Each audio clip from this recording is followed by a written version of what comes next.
चंद्रहार पाटील उद्या शिंदेंच्या शिवसेनेमध्ये प्रवेश करणार असल्याचं समजतंय। उद्या संध्याकाळी 5 वाजता ठाण्यातील नेहरू नगर परिसरात हा पक्ष प्रवेश होणार आहे। शिंदेंकडून चंद्रहार पाटील यांना मोठी जबाबदारी दिली जाणार अशी माहिती मिळते।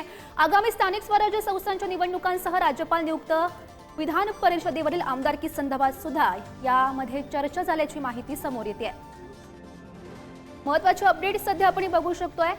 चंद्रहार पाटील यांच्या खरं तर अनेक दिवसांपासून शिंदेंच्या शिवसेनेमध्ये ते प्रवेश करतील अशा चर्चा रंगलेल्या होत्या आणि त्यातच उद्या ते पक्ष प्रवेश करणार असल्याचं समजतंय। उद्या संध्याकाळी 5 वाजता ठाण्यातील नेहरू नगर परिसरात हा पक्ष प्रवेश होईल। उपमुख्यमंत्री एकनाथ शिंदे यांच्या प्रमुख उपस्थितीमध्ये हा पक्ष प्रवेश पार पडणार आहे। त्यामुळे ठाकरेंच्या शिवसेनेला हा मोठा धक्का म्हणावा लागेल। सांगलीचे चंद्रहार पाटील उद्या शिंदेंच्या शिवसेनेमध्ये प्रवेश करणार असल्याचं समजतंय। याआधी सुद्धा आपण बघितलेलं होतं, चंद्रहार पाटील यांनी एकनाथ शिंदे यांची भेट घेतलेली होती, त्यांच्यासोबत स्नेहभोजन केलेलं होतं, त्यामुळे त्यांच्या चर्चांना उधाण आलेलं होतं। मात्र त्या दरम्यान चंद्रहार पाटील यांनी आपण कुठेही जात नाही आहोत असं स्पष्ट म्हटलेलं होतं। मात्र आता स्पष्ट संकेत दिसत आहेत, उद्या ते शिंदेंच्या शिवसेनेमध्ये पक्ष प्रवेश करतात। आणि या संदर्भात अधिकची माहिती जाणून घेऊयात। आमचे प्रतिनिधी विक्रांत शिंदे सध्या आपल्यासोबत आहेत। विक्रांत, खरं तर मोठी आणि महत्त्वाची अपडेट म्हणावी लागेल, उद्या हा पक्ष प्रवेश होतोय चंद्रहार पाटील यांचा।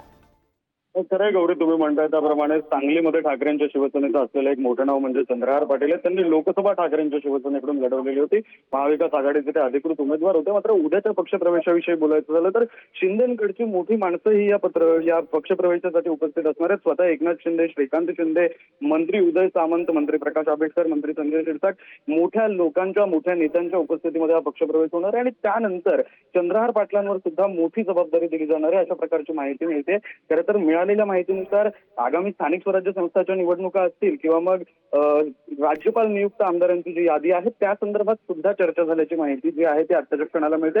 अगदी काही दिवसांपूर्वी चंद्रहार पाटील यांच्या विटा या ठिकाणी जाऊन, ते जिथे राहतात विटा या ठिकाणी, सांगलीमधलं गाव, त्या विट्यामध्ये जाऊन उदय सामंत यांनी त्यांना खुली ऑफर दिलेली होती। तुमच्यासारखा पैलवान हा शिंदे साहेबांसारख्या ताकदवान माणसासोबत असला पाहिजे असं उदय सामंत यांनी म्हटलेलं होतं आणि त्यानंतर अखेर चंद्रहार पाटील यांचं ठरलेलं आहे। आता उद्या पक्षप्रवेश सोहळा ठाण्यामध्ये पार पडतोय। मोठं शक्ती प्रदर्शन सुद्धा चंद्रहार पाटील यांच्याकडून केलं जाणार आहे। 5 ते 7,000 कार्यकर्ते। सांगलीमध्ये ठाकरेंच्या शिवसेनेला हा मोठा धक्का म्हणावा लागेल। धन्यवाद दिलेल्या सविस्तर माहितीसाठी।